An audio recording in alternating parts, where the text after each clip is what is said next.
네, 오늘도 말씀 속에서 주의 음성 듣게 되시기를 예수 이름으로 축원합니다.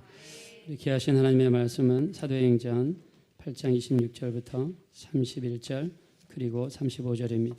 한번 교독하겠습니다. 제가 먼저 읽겠습니다.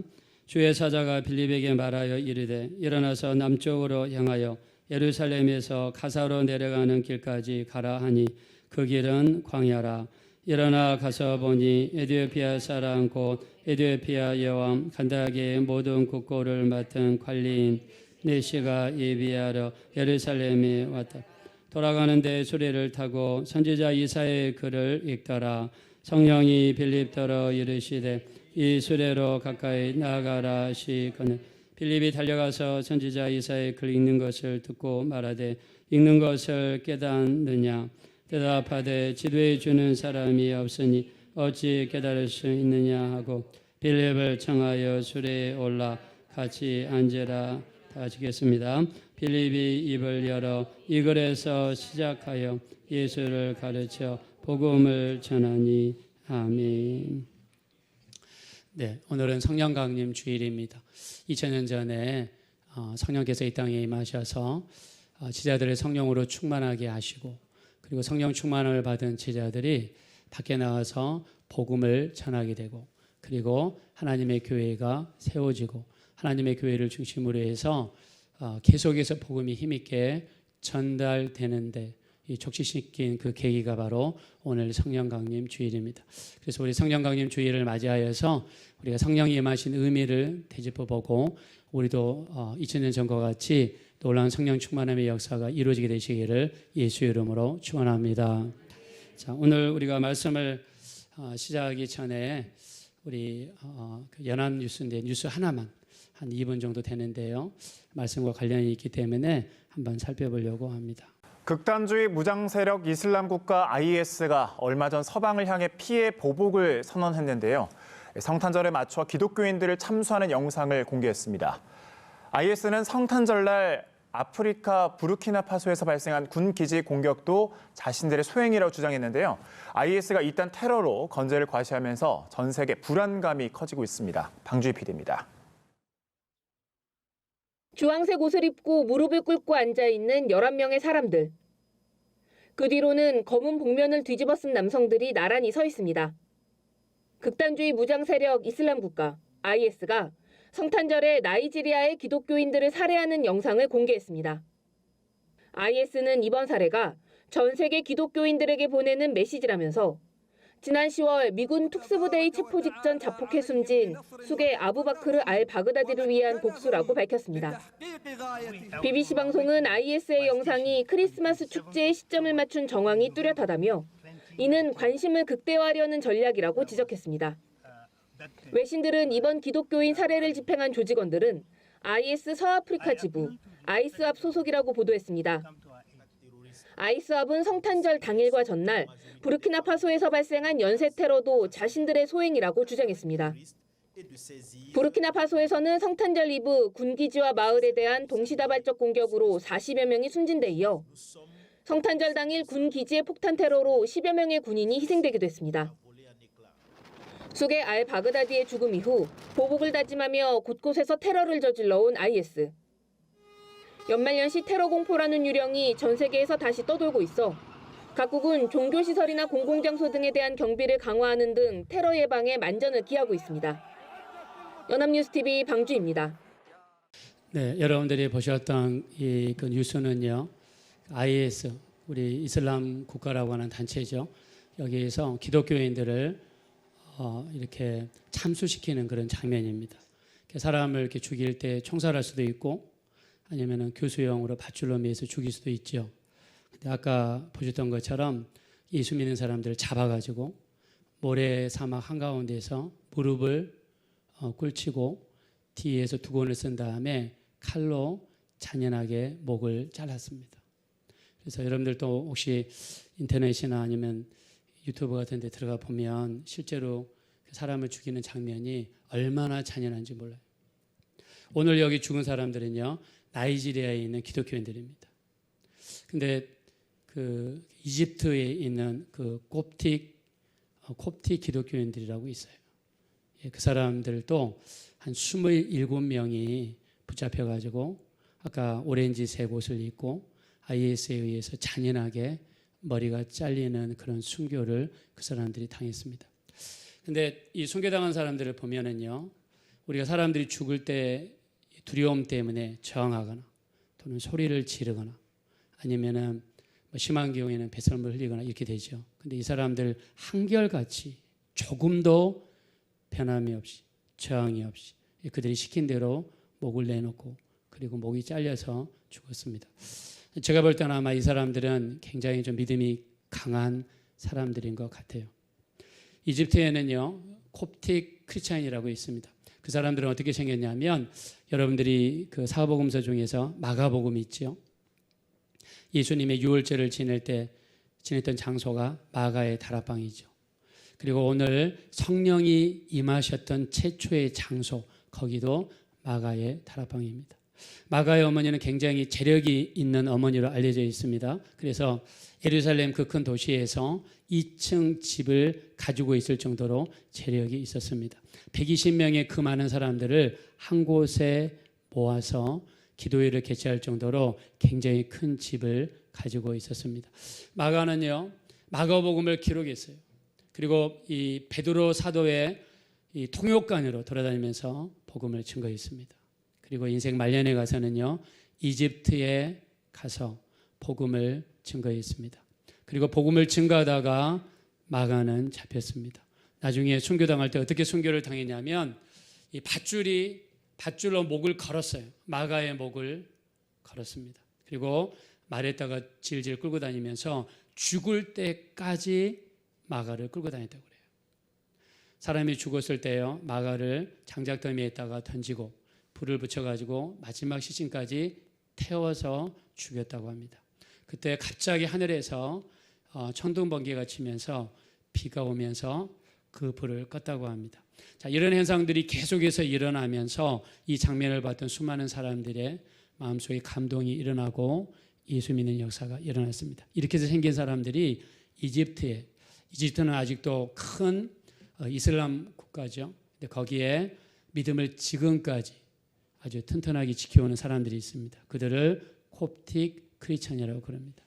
그들이 이 IS에 의해서 순교를 당할 때 조금도 동요 없이 흔들림 없이 그들은 마지막까지 예수를 시인하고 죽었습니다.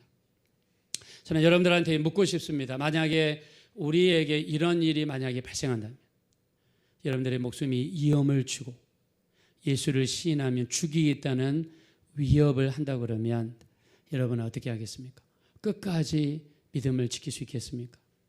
내가 목에 칼이 들어온다 할지라도 내가 지금 당장에 죽는다 할지라도 여러분 끝까지 예수를 시인할 수 있겠습니까? 우리의 이 연약한 믿음을 굳건하기 위해서 오신 분이 바로 성령님이십니다. 성령님은요, 하나님의 영이에요. 하나님은 보이지 않지만 영으로 우리 가운데 임하셨어요. 그분을 우리가 성령 하나님이라고 그럽니다. 2000년 전에 성령님께서 임하신 날이 바로 오늘인데요. 자, 성령께서 임하신 가장 큰 이유 중에 하나는 우리 연약한 믿음을 강하게 만들기 위해서 오셨습니다. 그래서 우리가 이 땅에서 살면서 기도할 때 우리를 성령으로 충만하게 도와주십시오. 성령으로 나를 강하게 만들어 주십시오. 우리 기도 속에 반드시 이 기도가 필요하게 될 줄로 믿습니다. 자, 우리가 베드로를 보면은요, 베드로는 성령 체험을 하기 전에 어땠습니까? 예수님이 붙잡혔어요. 예수님이 끌려갑니다. 예수님이 끌려가는 걸 보기 위해서 몰래 따라갔어요. 몰래 따라가다가 베드로가 잡혔습니다. 그리고 베드로에게 물어봅니다. 너도 예수를 따르는 제자였지? 근데 베드로가 어떻게 했습니까? 주위를 살펴보니까 살벌합니다. 예수님이 잡혀서 죽으실 것 같아요. 그때 마태복음 26장 70절에 보니까 그의 첫 번째 반응은 예수님을 부인했습니다. 자, 왜 부인했을까요? 무서워서 부인했겠죠. 또 자기 목숨을 조금이라도 살려보기 위해서 부인했겠죠. 다른 사람이 와서 두 번째 물어봅니다. 그때 베드로가 두 번째 부인할 때는 우리 마태복음 26장 72절에 저주하면서 부인했다고 그랬어요. 예수님을 단순히 부인한 게 아니라 그냥 저주하면서 부인했어요. 왜 그럴까요? 자기가 부인하는 것을 강조하기 위해서 그렇겠죠. 세 번째 다른 사람에 와서 또 물어봅니다. 우리 마태복음 26장 74절에 보니까 맹세하면서 저주하면서 예수님을 부인했습니다. 베드로는 자기 목숨 하나 건사하기 위해서 예수님이 보시는 바로 그 앞에서 예수님을 세 번이나 부인했어요. 그리고 나서 예수님과 눈이 마주쳤을 때 그는 밖에 나와서 심히 통곡했다고 그랬어요. 그때 닭이 울었습니다. 오늘 우리가 사도행전 2장 1절에 보면은요, 성령께서 최초로 임하신 장면이 나와 있습니다. 오순절 날에 이미 이름에 많은 사람들이 한 곳에 모였더니 호련히 하늘로부터 급하고 강한 바람 같은 소리가 있어 온 집에 가득하며 불의 같이 갈라지는 것이 사람 위에 임하여 있더니 모두 다 성령의 충만함을 받고 성령의 말하게 하심을 따라 방언으로 말하기를 시작했다 그랬습니다. 예수님께서 이 땅을 떠나가실 때 당부하신 내용이 있습니다. 그게 뭐냐면 예루살렘을 떠나지 말아라. 아버지께서 약속하신 것을 받을 때까지 기다려라. 사도행전 1장 4절에 떠나지 말아라. 성령을 받을 때까지 기다려라. 주님이 말씀했어요. 처음에는 500명의 사람들이 모였어요. 예수님이 승천하는 모습을 500명의 사람들이 봤습니다. 그리고 예수님의 명령을 500명의 사람들이 받았어요. 하루가 지나도 성령이 오지 않습니다. 이틀이 지나도 오지 않습니다. 10일째 되었을 때 성령이 임했어요. 성령이 임하자마자 사람들이 뜨거워집니다. 사람들의 담대함이 생깁니다. 사람들 속에 믿음이 강해지기 시작합니다. 이날에는 목숨이 위험을 강하면은요, 목숨이 아까워서 예수를 부인했어요. 우리 마태복음 10장 32절 33절에 보면 누구든지 사람 앞에서 나를 부인하면 하늘에 계신 아버지 앞에서 내가 부인할 것이요, 누구든지 사람 앞에서 나를 시인하면 하늘에 계신 아버지 앞에서 나도 시인하라고 그랬어요. 옛날에 예수를 부인하고 예수를 모른다고 얘기했던 제자들은요, 성령을 받고 나서 전혀 다른 사람으로 바뀌었습니다. 전혀 다른 사람으로 바뀌었어요. 베드로는요, 성령이 임하자마자 그 자리에 서서 수많은 이스라엘 사람들이 있고 잘못하면 잡혀서 잡혀갈 수 있는데 그 사람들 앞에 서서 담대하게 설교를 시작합니다. 베드로의 그 힘 있는 설교 앞에서 변화된 사람들이 3,000명이나 되었다라고 성경에 기록하고 있어요. 이날에는 예수를 사람들 앞에서 시인하는 것이, 옛날에는 예수를 안다고 이야기하는 것이 너무 부끄럽고 무서워했던 사람이 성령을 받고 나서 강하고 담대한 사람으로 바뀌었습니다. 할렐루야. 여러분도 성령의 충만함을 받고 강하고 담대한 사람들로 바뀌게 되시기를 예수 이름으로 축원합니다. 성령이 우리 속에 오셔서 하시는 일은요, 우리의 연약한 믿음을 강하게 만들어주는 겁니다. 그래서 기도할 때마다 나를 성령으로 충만하게 만들어 주십시오. 내가 어떤 목숨의 위협 앞에서도 예수를 시인하게 도와주십시오. 여러분, 우리가 천국에 갔는데 예수님께서 나 너 모른다, 나 너 모른다 그러면 여러분 얼마나 절망입니까?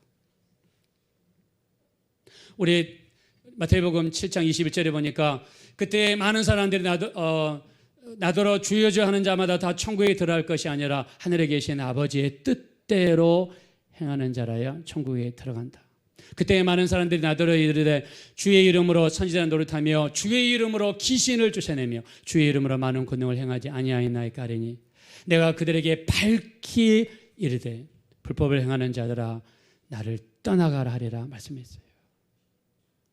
우리가 천국에 갔는데 예수님께서 난 너 몰라, 만약에 천국에서 그런다 그러면 여러분 그 앞에서 천국에 들어가지도 못하고 나고 된다 그러면 얼마나 무서운 일입니까? 이 땅에서 나를 시인하면 하늘에 계신 아버지 앞에서 너희를 시인할 것이라 그랬는데 내가 믿음이 연약하고 내 목숨 하나 구걸하기 위해서 만약에 예수를 부인한다 그러면 우리는 어쩌면 구원의 반열에 들어가지 못할 수도 있습니다. 베드로는요, 예수를 부인했던 사람이에요. 그러나 성령 충만함을 받고 나서는 목숨 걸고 예수를 시인하는 사람으로 바뀌게 됩니다. 우리가 역사적으로 보면 AD 64년에 그때 당시 로마 제국은 황제는요 네로였습니다. 네로는 약간 정신병이 좀 강한 사람이었어요.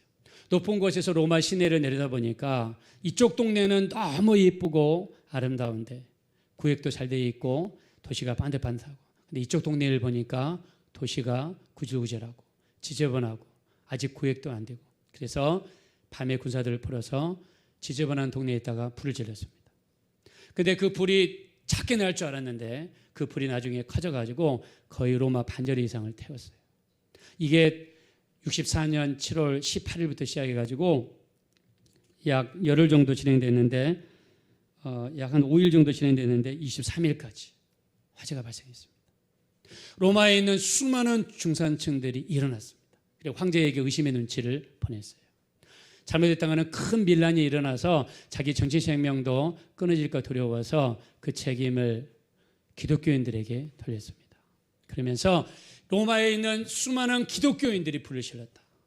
그랬더니 로마의 시민들이 화가 나가지고 자기들의 화를 기독교인들에게 풀었습니다. 우리가 2018년 개봉한 바울이라는 영화에 보면은요, 이 로마의 화재를 배경으로 한 영화입니다. 거기 보면 기독교인들에 대한 분노가 어떻게 일어나냐면 예수 믿는 사람들을 잡습니다. 골목마다 큰 기둥을 세워요. 그리고 예수 믿는 사람들을 거기다가 묶습니다. 밤에 살아있는 예수 믿는 사람들 위에 기름을 붓습니다. 그리고 사람을 산채로 태웠어요. 그렇게 해가지고 가로등으로 사람들을 썼습니다. 얼마나 분위기가 살벌했겠어요. 그때 당시에 경기장이 있습니다. 이 글래디에이터 같은 사람들과 이 사자라든가 아니면 다른 제수들과 싸움을 하는 곳입니다. 이때 당시에는 콜레세움이 세워지기 전이에요. 경기장에다가 예수 믿는 사람들을 집어넣어서 사자들을 3일 동안 굶겨가지고 사자의 밥이 되게 하거나 아니면 인도산 호랑이를 잡아가지고 호랑이의 밥이 되게 만들었어요. 네로 황제는요, 사람들의 관심을 사기 위해서 사람들에게 빵을 나눠주고 그리고 엔터테인먼트, 오락을 제공했습니다. 사람들이 호랑이와 싸우고 사자랑 싸우면서 물려가지고 뜯어먹히는 피 튀기는 장면을 보면서 로마의 시민들은 쾌락을 느꼈다고 그래요. 사람들이 제정신이 아니죠. 이때 수많은 예수 믿는 사람들이 경기장에서 순교당하면서 죽었어요. 분위기가 이렇게 너무 살벌하니까 수많은 제자들이 베드로에게 이야기했습니다. 베드로님, 잠시 피해 있으십시오.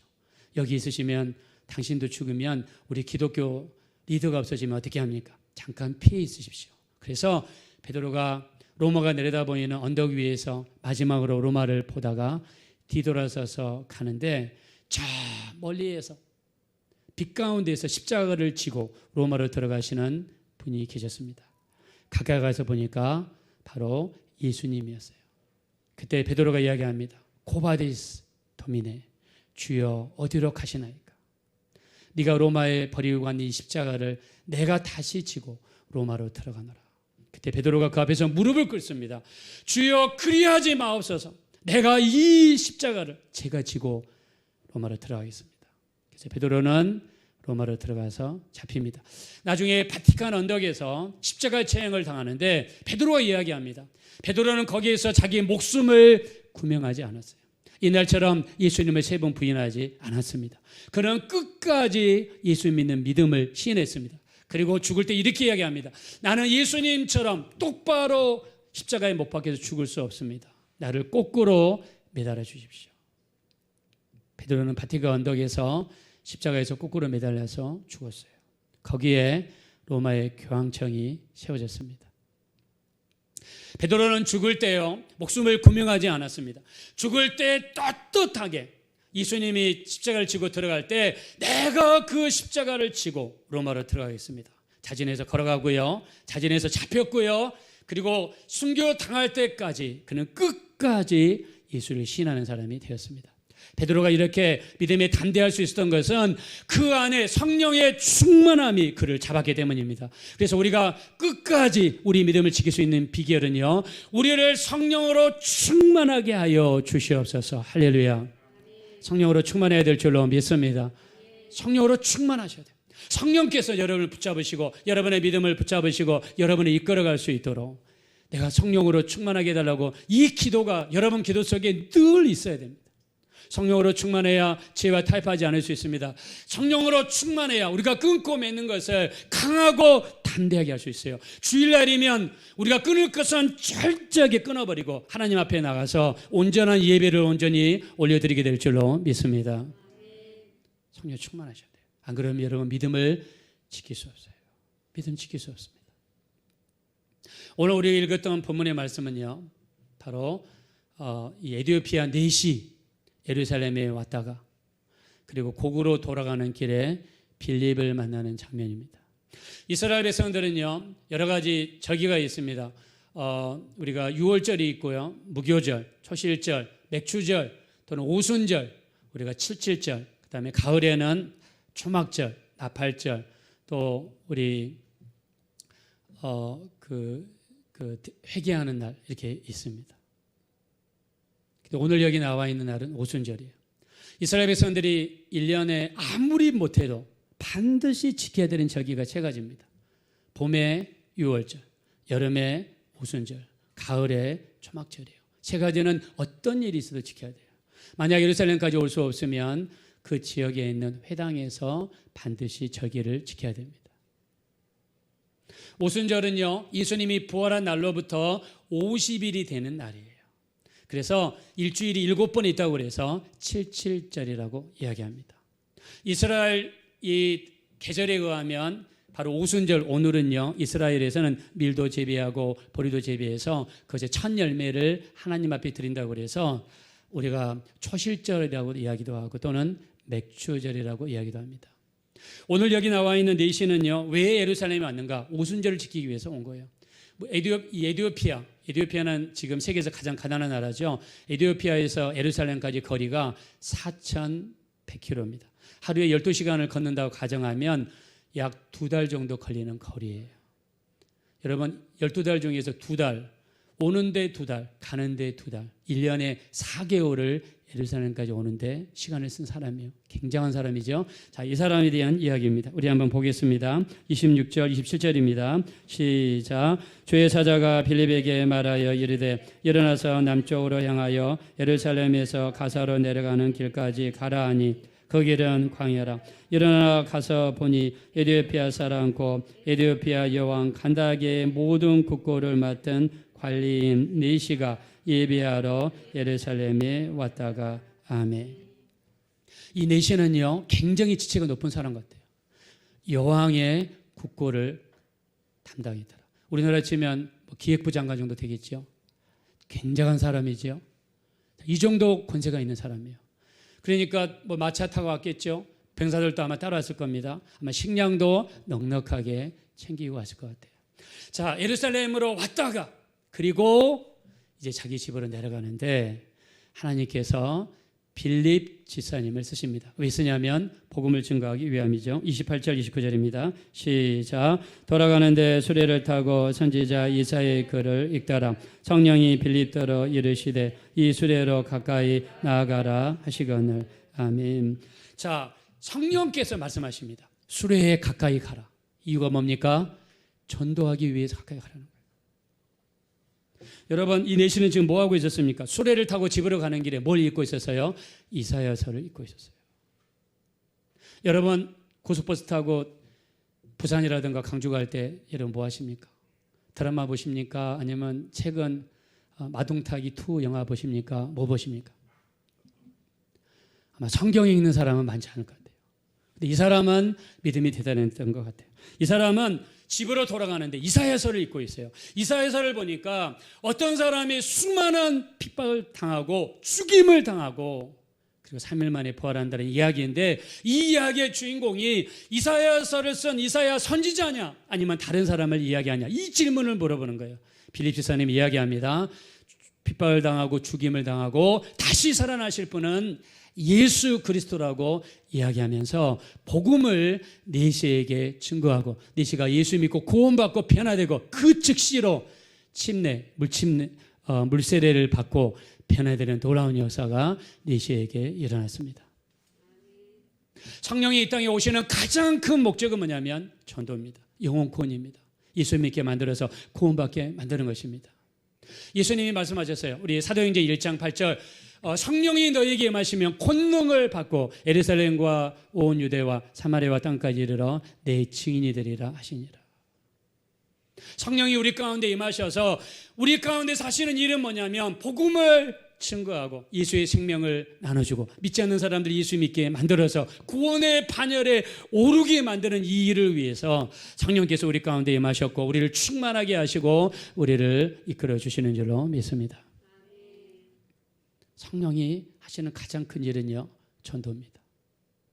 예수님이 승천하실 때 뭐라고 하셨습니까? 마태복음 28장 19절 20절에 보니까 가서 모든 족속으로 제자를 삼고 아버지와 아들과 성령의 이름으로 세례, 침례를 주고 내가 가르쳐 명한 모든 것을 내가 분부한 모든 것을 가르쳐 지키게 하라. 볼지어다 세상 끝날까지 내가 너희와 항상 함께 있으리라 하시니라. 할렐루야.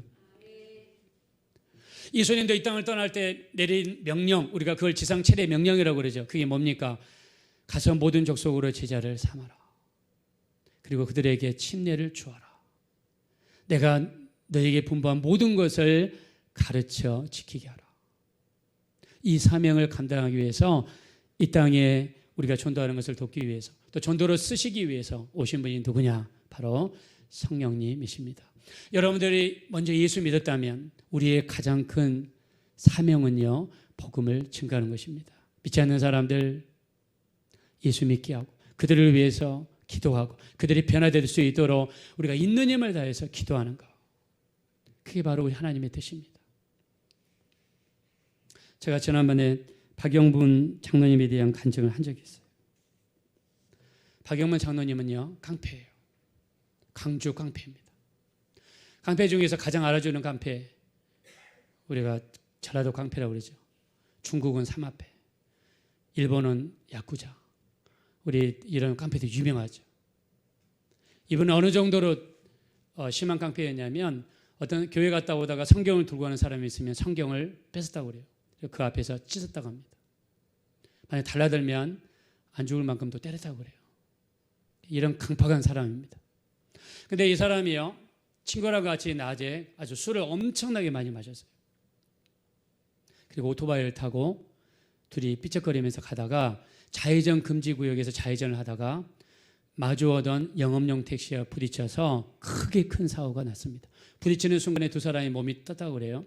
근데 박영문 장로님은, 그때는 뭐 장로님 아니었겠지만 박영문 장로님은요, 운동신경이 있어서 떨어질 때 어깨로 굴렀다고 합니다. 근데 뒤에 온 친구는 술도 더 많이 챘고 떨어질 때 머리로 떨어져가지고 그 자리에서 죽었습니다. 그래서 이 박영문 장로님은요, 음주운전, 과실치사로 감방에 들어갔습니다. 감방에서 나오다 보니까, 감방에 있을 동안에 보니까, 여러분, 자기 남편이 감방에 들어가면 그래도 아내 되었다 그러면 한 번이라도 찾아오는 게 정상이잖아요. 근데 자기 아내가 한 번도 찾아오지 않더래요.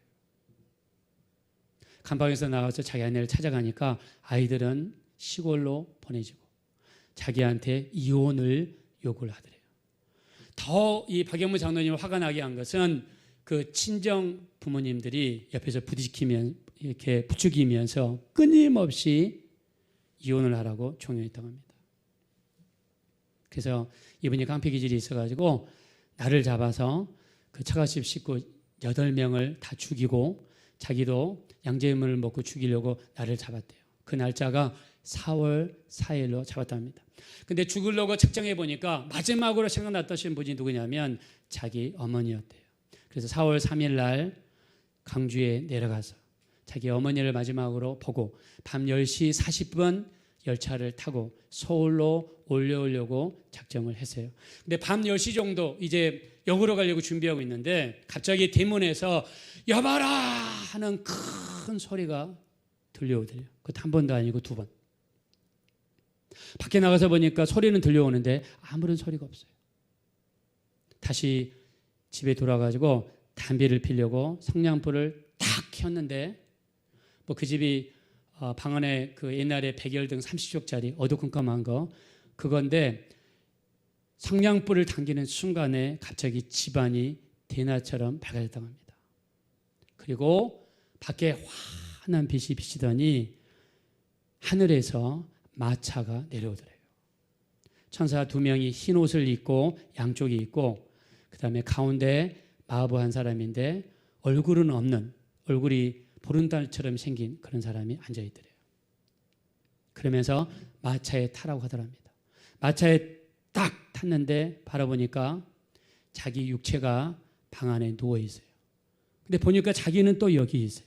사람이 거울을 보면 내가 여기 있는데 거울 안에 또 다른 내가 있는 것처럼 나는 분명히 마차에 앉아 있는데 내 육체는 저 바닥에 누워 있어요. 그리고 마차가 하늘에 푹 올라가지고 그 황금길 같은 그런 길로 가서 천국으로 갔답니다. 천국 가서 만난 사람이 누구냐면 외삼촌이었대요. 외삼촌은요, 이 땅에서 마지막에 죽을 때 큰 병에 걸려가지고 삐쩍 마른 채로 거의 배가 등에 붙을 정도로 그렇게 마른 상태에서 돌아가셨대요. 근데 교회는 열심히 다니고 예수는 열심히 믿었대요. 예수를 열심히 믿었기 때문에 이 박영문 장로님이 이 집을 굉장히 미워했다고 그럽니다. 돌아가실 때는 굉장히 삐쩍 마른 그런 얼굴이었는데 천국에 가서 보니까 얼굴이 20대, 30대의 모습으로 변해 있더래요. 얼굴이 얼마나 밝은지 모릅니다. 얼굴에서 막 빛이 휘황찬란하게 막 빛나더래요. 옷을 입었는데 옷을 원피스처럼 한 옷을 입었는데 금빛 찬란하게 눈이 부실 정도의 옷을 입고 옆에 있는 사람들이랑 너무너무 행복한 모습으로 이야기를 나누고 있더래요. 외삼촌이 그렇게 건강한 모습으로 젊은 모습으로 변해 있는 모습에 이 박영문 장로님이 노랬답니다.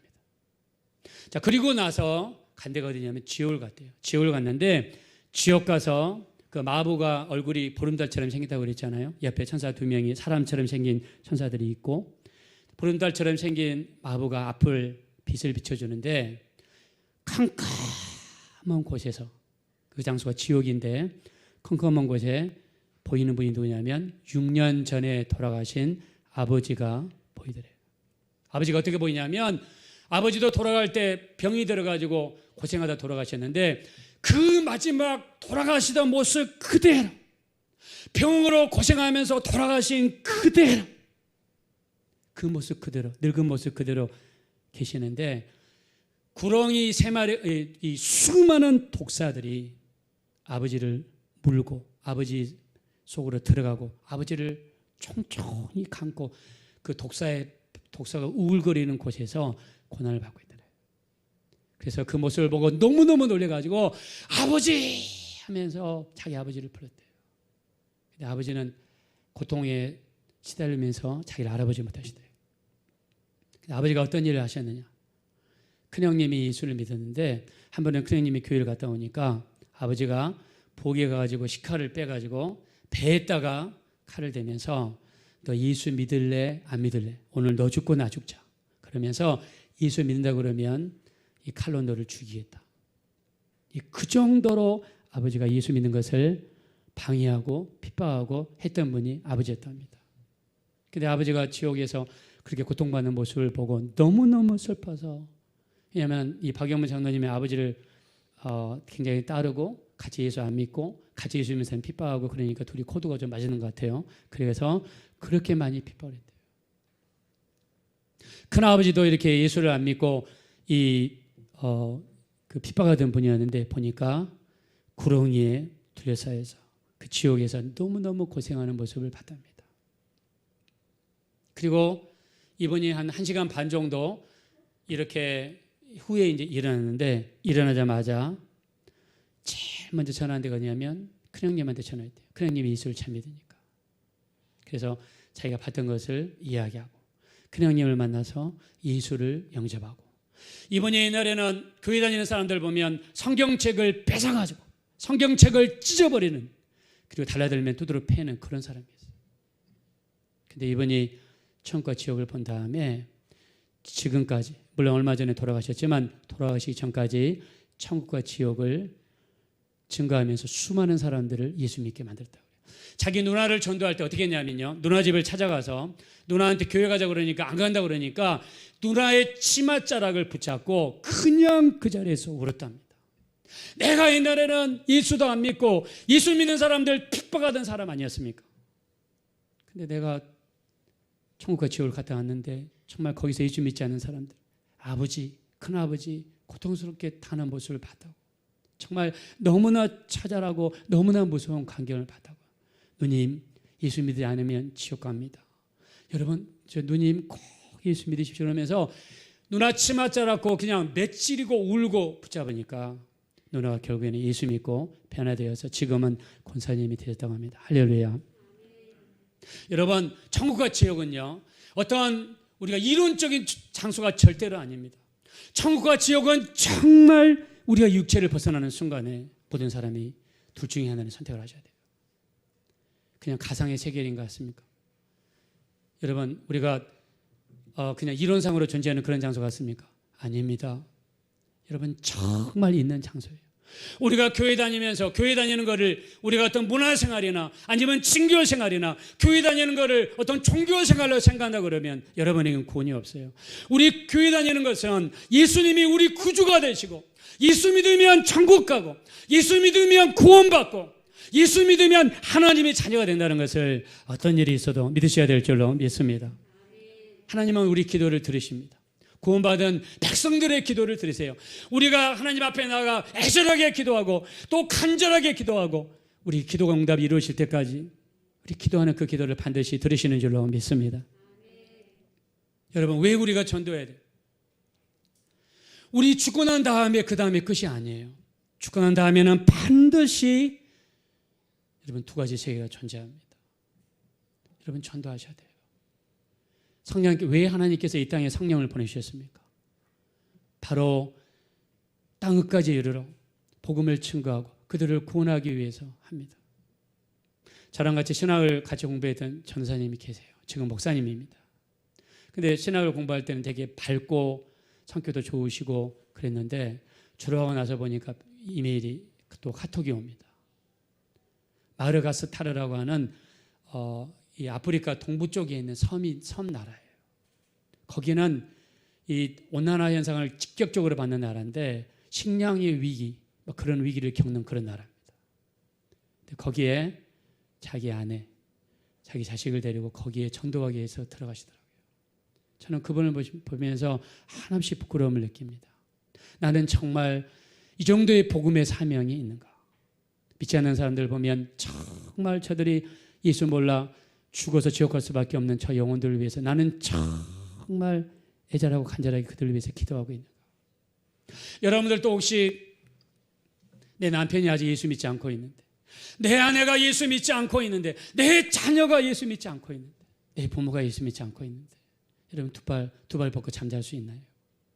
우리 성령님이 이 땅에 오신 것은 우리 연약한 믿음을 강하게 만드시고 우리에게 믿음을 강하게 만드시고 복음의 사명을 주셔서 이 복음을 들고 믿지 않는 사람들 속에 들어가고 믿지 않는 영혼들 속에 들어가서 그 영혼들을 끄집어내서 구원하기 위해서 주님께로 인도하기 위해서 우리를 예수 믿게 만드시고 믿음을 강하게 만드시고 우리를 주님께로 부르신 줄로 믿습니다. 그래서 하나님, 내 믿음을 강하게 만들어주세요. 내 사명을 강하게 만들어주세요. 성령으로 나를 충만하게 만들어주세요. 내가 이 정말 전도의 사명, 이 마지막을 살아가고 있는데 이 복음의 사명을 잘 감당하게 해달라고 우리 모두 기도해야 될 줄로 믿습니다. 오늘 빌립이 길을 걸어가는데 성령께서 말씀하십니다. 에디오피아 내시에게 가라. 그리고 그에게 복음을 증거했습니다. 이 내시는 4,100km 정도 되는 2달 정도 되는 거리를 왔다가 예수를 알지도 못하고 내려가다가 이 내시는 횡재 맞았습니다. 예수 믿는 구세주 되시는 예수님을 만난 거예요. 얼마나 큰 축복입니까? 예수 믿고 하나님의 자녀가 되는 것, 구원의 반열에 오른 것만큼 이 땅에 더 큰 축복이 없어요. 여러분 이 땅에서 조금 덜 가지고 있으면 어떻습니까? 여러분 이 땅에서 좀 덜 유명하면 어떻습니까? 여러분 이 땅에서 조금 부족하면 어떻습니까? 우리 안에 예수가 계시고 우리가 구원을 받았고 하나님의 백성이 되었고 우리가 이 육체를 벗어나는 순간에 우리가 천국에 들어갈 수 있다 그러면 우리가 이 땅에서 받을 수 있는 가장 큰 축복을 우리가 누리게 된 줄로 믿습니다. 우리가 예수 믿으면서 주일날 교회 가면서 아무리 방해가 있고 아무리 우리 마음을 흐트러뜨리고 믿음을 흐트러뜨리고 교회 가는 발걸음을 흐트러뜨리는 일이 있다 할지라도 우리는 목숨 걸고 교회 가고 예배드리고 기도하고 또 우리에게 은혜 충만히 부어주시면 그 받은 바 은혜를 가족들에게, 믿지 않는 영혼들에게 반드시 나눠주는 우리 모든 성도님들 되어주시기를 예수 이름으로 축원합니다. 우리 찬양 하나 올려드리겠습니다. 우리 복음 증거를 다짐하는 심정으로 우리 죄악된 세상을 방황하다가 가사를 음미하면서 우리 정말 영혼을 구원하고자 하는 마음으로 우리 진심으로 찬양 올려드리겠습니다. 죄악된 세상을 방황하다가 천국과 지옥도 나는 몰랐네. 때로 영죽을 험한 세상에 왜 그리 더러운지 이제야 내 불 속이라도 들어갑시다.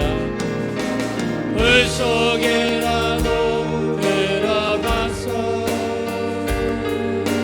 불 속에라도 들어가서 세상에 널리 전하리 주의 사랑을.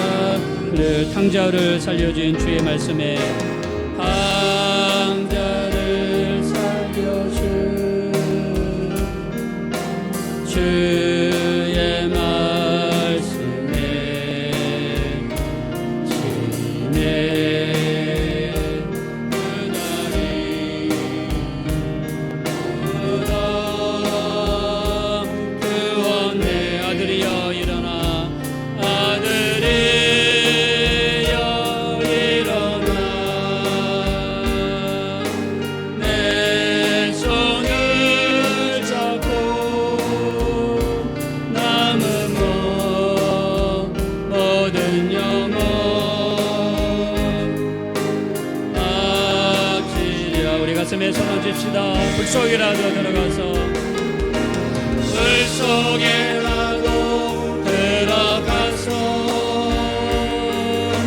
불 속에라도 들어가서 세상에 널리 전하리 주의 사랑. 다 같이 눈을 감고 기도하실 때 아직도 믿지 않는 내 가족들, 부모님, 형제자매, 자녀들, 손주들, 배우자, 사랑하는 사람들 중에 아직도 믿지 않는 영혼들이 있다면 정말 그들을 불쌍히 여기고 그들을 위해서 눈물 콧물 흘리며 기도하게 도와주십시오. 나만 발 뻗고 잠잘 수 없습니다. 우리가 육체를 벗어나는 순간 모든 사람은 천국 아니면 지옥, 둘 중에 하나를 결정해야 됩니다. 우리 사랑하는 사람이 저 무서운 불구덩이 속에 떨어져서 영원한 고통 속에서 살아갈 수는 없습니다. 정말 우리 믿지 않는 영혼들을 위해 간절히 기도하게 도와주시고 그들을 주님께로 인도하기 위해서 온 힘을 기울이게 도와주시고 사랑하는 사람들 예수 믿고 변화되어서 구원받게 해달라고 나를 사용해 주십시오. 나를 성령으로 충만하게 도와주십시오. 우리 주여 한번 부른 다음에 합심으로 간절히 기도하겠습니다. 주여 돌아시고 자비로우신 하나님, 우리를 불쌍히 여겨주십시오. 우리 하나님 믿지 않는 수많은 영혼들이 죽기 우리 주변에 있을 때에 우리 하나님 우리가 두 발 벗고 잠을 잘 수는 없지 않습니까? 우리 하나님 주변에 믿지 않는 영혼들을 우리가 바라보고 그들을 위해서 눈물 콧물 흘리며 애절함과 간절함으로 우리 하나님 기도할 수 있는 우리가 되게 도와주십시오.